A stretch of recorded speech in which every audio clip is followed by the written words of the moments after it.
Morning civil engineers. Bar bending schedule की series में सबसे पहले हमने बात की basic of bar bending schedule की। उसमें मैंने कवर ऑफ कंक्रीट्स को कवर किया, डेवलपमेंट लेंथ की बात की, इंडियन स्टैंडर्ड की बात की और बेसिक रूल्स ऑफ डिडक्शंस की बात की, जो कि सभी के लिए कॉमन था। आज हम बात करने वाले हैं format of bar bending schedule की। कहां से ये फॉर्मेट है, एक्चुअली कंफ्यूजन बहुत होता है कि किस फॉर्मेट में मैं बार बेंडिंग शेड्यूल बनाऊं। मैं इंडियन स्टैंडर्ड 2502 और SP 34 1987 के हिसाब से मैं बताने वाला हूं किस तरह से वो फॉर्मेट बढ़ते हैं। मजेदार सेशन होने वाला है, आखिरी तक बने रहिए। आप हर बार की तरह ये बार भी मजेदार ही होगा। This is subscribe time to all of you. और यदि आप मुझसे सोशल मीडिया पर जुड़ना चाहते हैं या मुझसे बात करना चाहते हैं तो मैं ज्वाइन बटन पर क्लिक करके मेंबरशिप लीजिए और मैं हमेशा के लिए 7 से 9 में आपको कॉल करूंगा। आपके सभी प्रकार के रिक्वेस्ट, सभी प्रकार के डाउट्स आप पर्सनली मुझसे पूछ सकते हैं, मेरे सोशल मीडिया से जुड़ सकते हैं। फॉर्मेट ऑफ बीबीएस की बात कर लेते हैं। भाई बड़ा कंफ्यूजन है लोगों को कि भाई किस फॉर्मेट में बार बेंडिंग शेड्यूल बनाए। एक्चुअली हर डिपार्टमेंट, हर जगह इस तरह के अलग अलग फॉर्मेट्स अवेलेबल हैं, बट मैं आपसे बताना चाहता हूं इंडियन स्टैंडर्ड SP 34 में टाइपिकल सेक्शन में इस तरह का एक फॉर्मेट है। इसको मैंने थोड़ा सा मॉडिफाई किया है, जो कि कॉर्पोरेट से भी, एक्चुअली प्राइवेट लिमिटेड फर्म्स या PSU फर्म्स से भी फॉर्मेट, ये एक्चुअली मेरा ही फॉर्मेट है। मैंने एक PSU फॉर्म में इस टाइप के फॉर्मेट को बनाया था, वहां पे मुझे क्लाइंट ने सजेस्ट किया था एक्चुअली, और यही बहुत अच्छा फॉर्मेट है। और आई थिंक सो कि यदि आप मेरी वीडियो देख करके कभी बीबीएस का फॉर्मेट बनाएंगे तो आप इसी फॉर्मेट में बनाइए। ये मैं आपका क्लाइंट देख के ही खुश हो जाएगा, क्या बनाया है आपने। मैं बता रहा हूं इस बार बेंडिंग शेड्यूल के फॉर्मेट्स को कैसे भरते हैं, आखिरी तक बने रहना है आपको, ठीक है। आपको अपनी प्रोजेक्ट की details, basic of the details, whatever project, मैंने name of the project and whatever जो भी आपको भरना चाहे आप भरिए।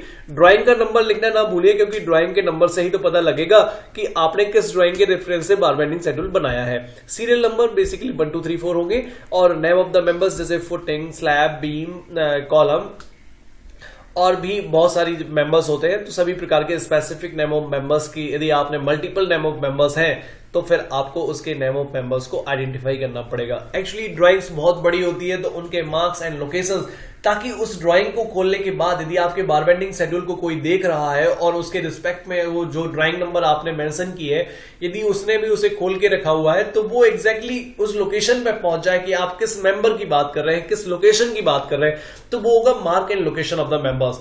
नेक्स्ट होगा आपका नंबर ऑफ बार्स। एक्चुअली आप किसी का कैलकुलेशन कर रहे हैं, यदि जैसे मैं फुटिंग की बात ले लूं, मैं कुछ एग्जांपल्स डिस्कस करूंगा, बट मैं अभी आपको फॉर्मेट डिस्कस कर रहा हूं, वो भी बहुत जरूरी है, उतना ही जरूरी है जितना कि एग्जांपल्स। और मैं बाकी के आगे के सेशंस में आप और एक्सपर्ट हो ही जाएंगे कि एक्चुअली बड़ा कंफ्यूजन है लोगों में कि भाई अलग अलग लोगों ने अलग अलग तरीके से बताया, but this is the as per Indian standard, आप जाके चेक कर सकते हैं। नंबर ऑफ बार्स आपकी, जैसे कि मैं बोलूं कि फुटिंग है मेरी, 1200 बाय 1200 की एक फुटिंग है, तो मैंने कहा, और उसमें स्पेसिंग है 200 सेंटर टू सेंटर। तो नंबर ऑफ बार्स कैसे निकाले जाते हैं कि भाई length of the members minus cover deduction और divided by spacing plus 1। This is the, क्योंकि ये 0 से स्टार्टिंग होती है तो 0 को भी 1 काउंट करते हैं, इसलिए +1 किया जाता है। आपको जिस डाया का आपका बार है, जितने भी डाया है आपको अलग अलग बाइफिकेट करना है कि 8, यदि आपके बॉटम मैस आप बना रहे हैं उसमें मेन एनफोर्समेंट 8 का है तो 8, और उसके डिस्ट्रीब्यूशन एनफोर्समेंट 10 का है। ये डिजाइनर डिसाइड करता है, हम we will not decide anything for an example के लिए। और फिर आपको क्या करना है, कटिंग लेंथ जनरली सब लोग एक ही में लिख सकते हैं, मैंने इसको थोड़ा सा मॉडिफाई किया है, क्योंकि द सिविलियंस बजट आपको देता है द स्पेसिफिक, आपके थॉट प्रोसेस स्पेसिफिक और आप एडवांस एक जो तरीका होता है बार बेंडिंग शेड्यूल का, इस एक्चुअली मैं चाहता हूं इस तरह से आप लोग बनाएं। ये आपकी वैल्यूज को इंक्रीज कर देगा, आपके बार बेंडिंग शेड्यूल के नॉलेज को, आपके बार बेंडिंग शेड्यूल के अपीयरेंस को एक्सपांड कर देगा। एक्चुअली कटिंग लेंथ को आप हर शेप के लिए अलग अलग लिखिए और टोटल लेंथ में आप यहां से डाया में आप उसकी टोटल लेंथ बेंड डिडक्शन के बाद लिखिए। रिमार्क में यदि आपको कुछ लिखना है तो लिखिए। चलिए मैं आपको ले चलता हूं, आपको मैं अब बताने वाला हूं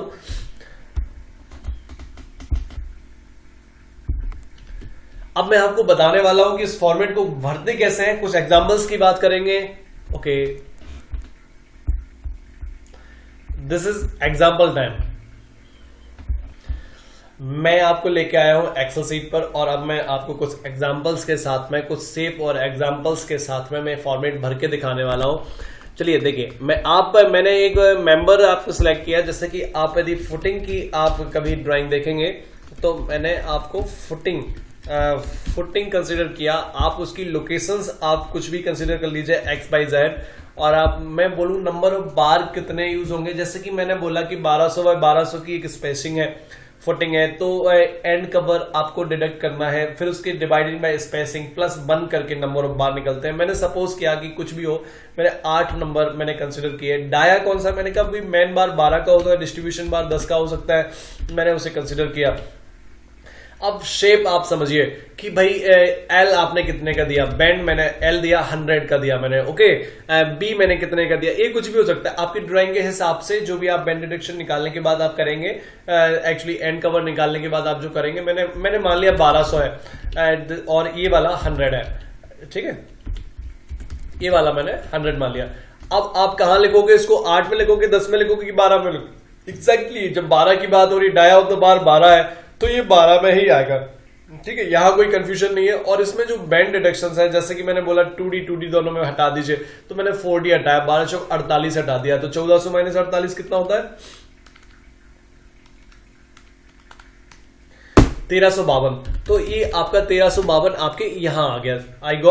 आई होप सो कि यू गॉट, ठीक है। जैसे कि मैंने बोला चेयर, मैंने कितने number of chair, number of बार कितना, तो ये 1 स्क्वायर मीटर में 1 चेयर लगाते हैं। मिनिमम डाया जो चेयर का होता है वो 12 mm से छोटा नहीं होता, डाया ऑफ द बार, तो आप लगा सकते हैं। चेयर के बार बेंडिंग शेड्यूल्स को कैसे बनाते हैं, जैसे कि उसका लैग है तो वो 300 का होना चाहिए। उसकी हाइट मेंबर की थिकनेस पर डिपेंड करेगी, जैसे कि 200 का है तो ऊपर का कवर नीचे का कवर हटा दो, और डाया ऑफ द बार को हटाने के बाद में जो बचता है, मैंने मान लिया 100 बचा हुआ है। और सी है वो तो लेंथ है, एक्चुअली वो 600 होनी चाहिए।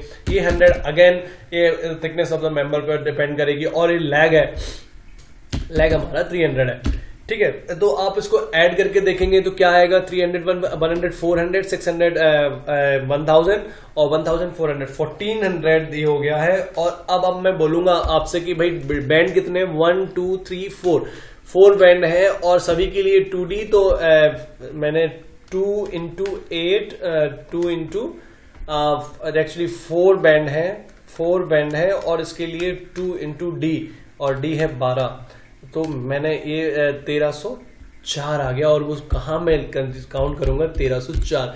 ये जब नीचे जाके सारे लेंथ क्लिक करेंगे, उसके यूनिट बेट से उसके मल्टीप्लाई करेंगे तो उसका बेट निकल जाता है बार बेंडिंग शेड्यूल में। एंड ऑफ द रिजल्ट यही होता है। आपने कुछ एग्जांपल से समझा, आगे के सेशंस में और डिटेल से बात करने वाला हूं। आई होप सो कि आपने सेशन को एंजॉय किया होगा। ज्यादा से ज्यादा दोस्तों के साथ शेयर कीजिए और बने रहिए हमारे साथ द सिविल इंजीनियर विजिट के साथ। Thank you, tata, bye bye.